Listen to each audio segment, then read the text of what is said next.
Well, My bad. welcome back to Old Drunken Discography.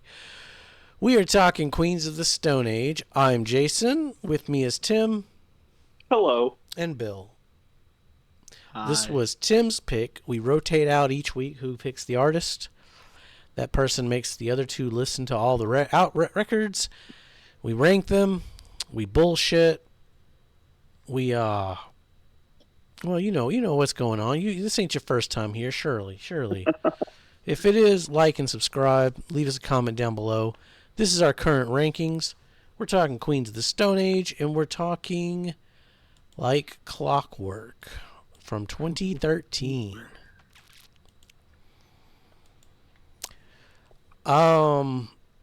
I can start this one off if you want. Please do. Sure. Since you guys are so curious, we're all curious about what each other have to say. Not scripted. Which is where we by the way. point out that we don't know each other's picks. We do not know each other's picks. We're completely unscripted, unlike some channels out there. Fuck off. Like Clockwork, keep your eyes peeled. Very David Bowie. Not sure how I feel about it as an opening track. I Sat by the Ocean. It's good, but I'm missing that energy from the previous records. The Vampire of Time and Memory. It's super sad. I don't like Josh making me sad. If I Had a Tale, got a little Beatles Magical Mystery Tour in a few parts, but the lyrics were genius. So far, my favorite. My God is the Sun, but when My God started, I changed my mind. It's now my favorite. The drums were fire. The lyrics were great. Like the, well, I don't know what time it was. I don't wear a watch. So good to be an ant who crawls atop a spinning rock. Calopisa? I didn't like it. Calopsia. Calopsia? It was like a bad Smashing Pumpkins song for most of it. The last 25% was pretty good though. Fair Weather Friends, kind of the same thing. I liked parts of it, but other parts I did not like. Smooth Sailing, I liked it after the intro kicked out. The intro was over. Had this funky shit going on that just wasn't working for me. The vocals were great though. I Appear Missing, I wasn't feeling it. The title track, it was pretty and the lyrics were good, but it was super boring, especially this far into a really interesting discography. Like Clockwork, not really. That's all I got. So I'm going to go after that for a reason I'm going to get to later. Before I go, Tim, because you're the genius on all this stuff, and I'm glad No, it's Jason just brought my it up pick because I first. bought records. Jason brought this up first, and I'm curious about it as well. Because I had David Bowie mentioned also a couple times in my notes. Mhm. Was there some change they had in production or singer or background or something going on that caused this shift, or was it just No, it's happened? Josh. No, It's Josh singing like he Yeah, sounds like no, David Bowie. it's David Bowie and Iggy Pop have always been there since I the know, but day one album one. But it You seems just are more now pronounced. noticing. Yeah, like that's it. Like just, I mean, you guys know I'm Yeah, no, definitely there's a bunch of noticing. David Bowie influences throughout this entire discography. Okay, it just And that's got more not a pronounced. knock. Like, I mean, I love No. fucking Bowie. So I love Yeah. David Bowie too as well. Like that's it was just like I think at this point though we're getting more into like Let's Dance David Bowie I could see that. as opposed to like Station to Station or something. I could. Well, we're gonna get to Let's Dance here real soon. Yeah, well, All right. That's all right. So my notes here: keep eyes peeled. For an opener, it kind of drags a little bit, but I thought it was still good. Um, I'll say that the second half of the discography, I feel like kind of started. They weren't as good of openers as they were for the first half, in my opinion, at least. I could be absolutely wrong. You guys could tell me that I'm full of myself, but at least let me finish my notes first. Sat by the Ocean. Okay, so it wasn't just the opener that is going to have this beat and tone about it. However, I felt that Sat by the Ocean might have been a little bit of a better opener, in my opinion. Again, it could just be me and what I'm feeling with beat and everything. For me, for why I want an opener, I want something maybe not necessarily upbeat, but I want something that's gonna have a beat that makes me have to listen to the rest of the album, right? Because opener, it's like your introductory paragraph in an essay. You need to catch their attention, and they're gonna want to have to read more. And I feel like a Sap by the Ocean, for me at least, did that a little bit better. Again, we're all tired to our opinions. Mine's usually wrong, but it's okay. I acknowledge this. No, I mean I agree. Yeah, opinions. Yeah, it's not about right or wrong. It's we're music. It's how it makes you feel. Interpretation. Yep. Yeah. Vampire of Time and Monkey. It's not spelled right, so it's not worth the editing. And I just realized I said it, so I'm not going to say anymore. No, that's how it's spelled on the album. I spelled it right. I know, that's not what I'm saying. Oh, okay. Tim, be quiet. I don't think Jason noticed it. It's okay. I got it. I got it. Wait, I missed it. What happened? Don't worry about it. If I had a dial, this one, David Bowie. Fuckers. Is that you wanting to suck and lick? Goddamn, you can. Oh my god, if you had a tail, that's what I meant. Holy shoot.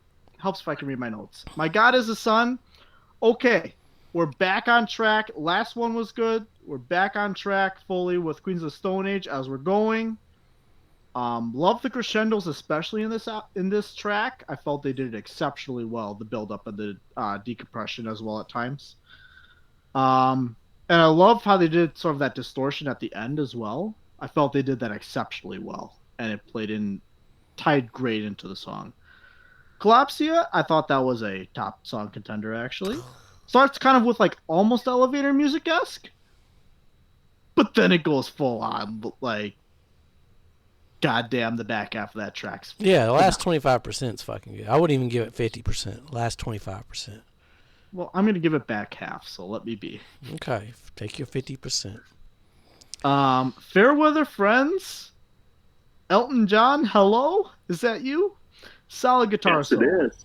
Yes, Phenomenal lyrics. And goddamn, I loved how that worked. I loved this back half. Is it a theme that Queen of the Stone Age just can't put the front half together with the back half? Because goddamn, I feel like that's been a trend on a couple of these albums. Well, I would argue that both halves are congruent with each other. And to fully appreciate the first half, you have to get through to appreciate the back half, you have to get through the first half, which may not grab you at first.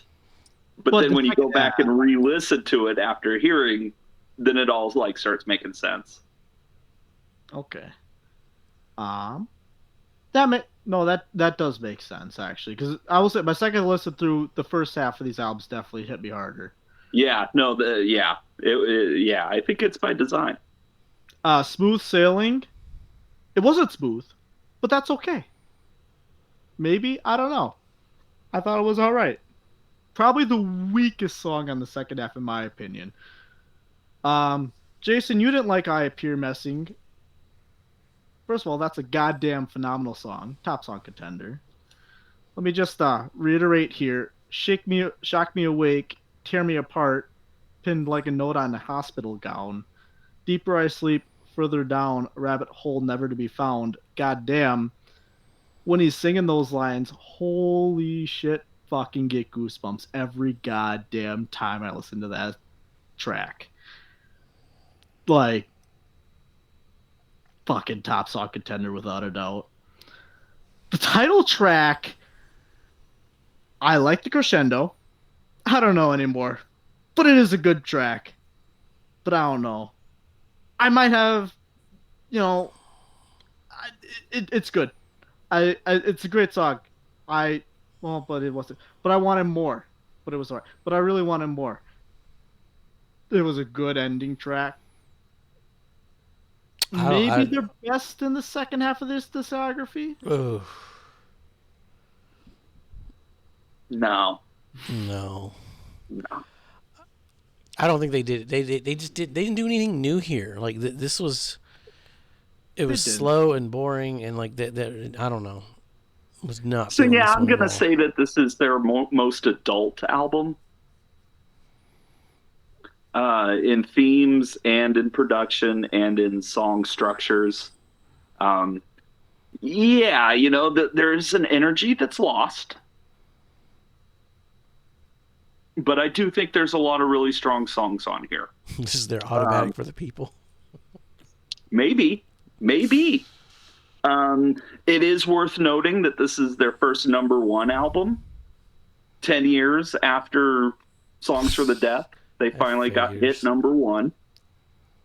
This is also the first album since, Rated R, that has more than 2 drummers on it.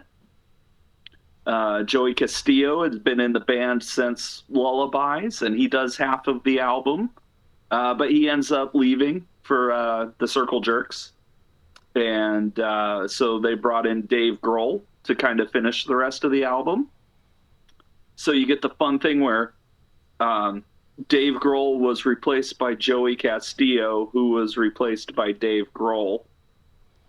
And then the title track, the last track, actually features John Theodore on drums. This was his introduction into the band, and he's been their band since. He's been the drummer since, still currently. So that's kind of interesting.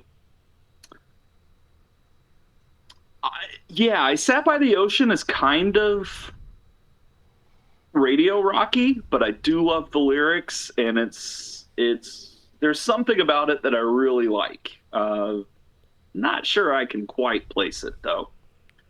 The Vampire of Time and Memory reminds me of like a George Harrison type song. I think it's really good. I think it's got really good lyrics. I think it's very morose. And yeah, you don't necessarily want Josh to make you sad with a piano ballad, but it turns out he can do it really well. If I Had a Tail, amazing. I love that song. My God. And that's going to be the first one where Dave Grohl makes an appearance. My God Is the Sun was the first single. It's still a ripper. Love that song. That's a good one. Yeah. Colopsia it's not my weakest point on the album, but it's one of the growers. I do think that, as you get more familiar with it, it gets better and better. But it's also very just... I don't know if schmaltzy is the right word, but it's kind of schmaltzy. Okay, pretend that I'm not that dumb. What's schmaltzy? I don't know what the fuck he's talking about either. Okay, okay. Well, that's going to lead us into our next song, Fairweather Friends. If you look at Elton John's musical output in the 80s, that would be considered schmaltzy. It's like Billy Joel in the... Yep. Okay. Yep. I know what you're saying. We're making up genres again, but that's all right. It's AM Gold, but not as sappy. AM Silver. AM Silver. There we go. We just got a new genre. We finally made one up. Wait, we've been making up this whole time, haven't we? No. This is post-schmaltzy.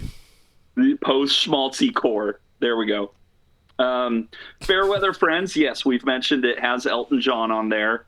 We should also mention that it has Mark Lanegan and Nick Oliveri and Dave Grohl, making it a reunion of the Songs for the Deaf lineup, which I think is pretty cool.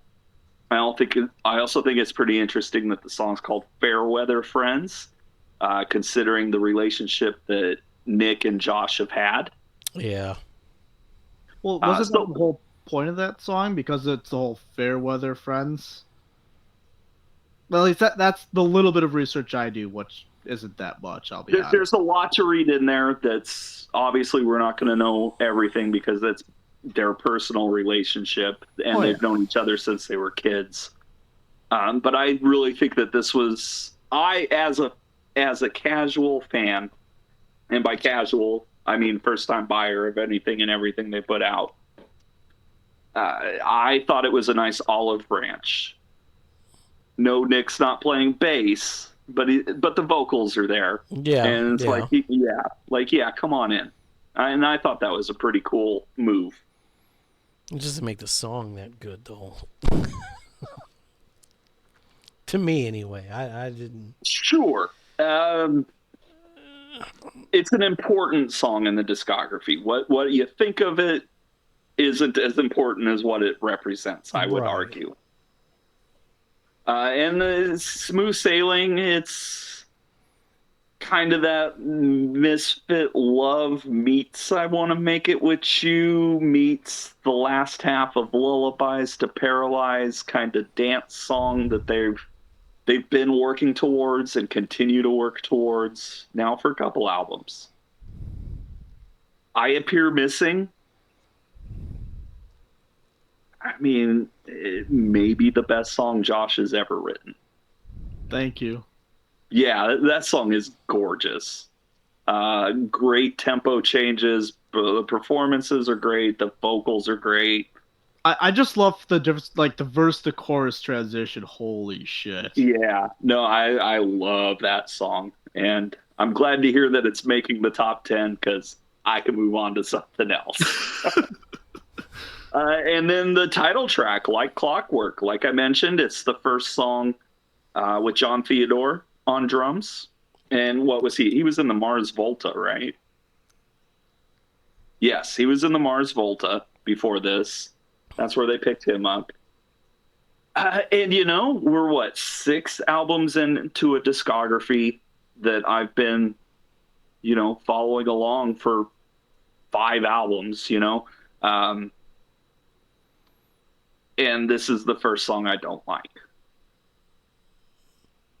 I think Jason mentioned it earlier. Like, yeah, the song itself is fine.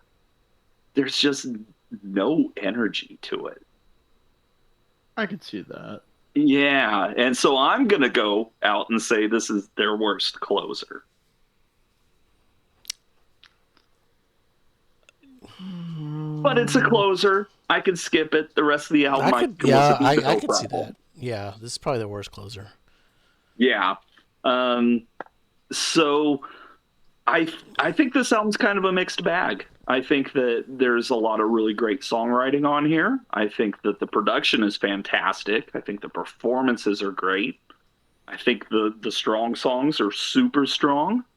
And I think the weak songs are not weak, but they're not as strong as, say, the last 5 albums. They can only support their weight, and that's it.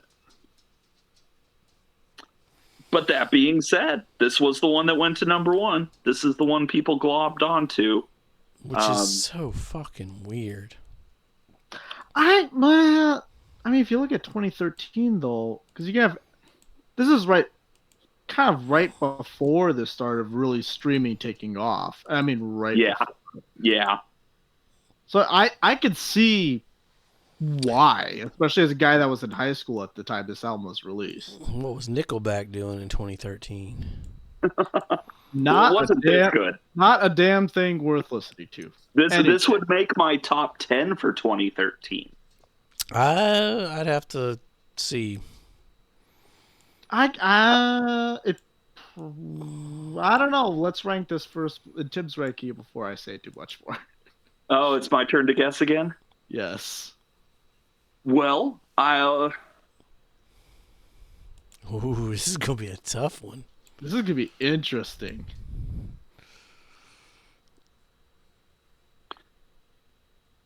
So am I right in saying you guys have it better than the first album for some ungodly reason?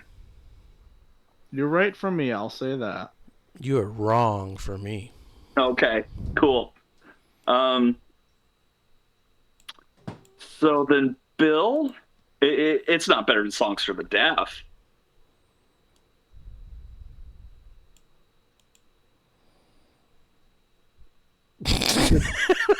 He's got his Songs for the Deaf. His poker face on.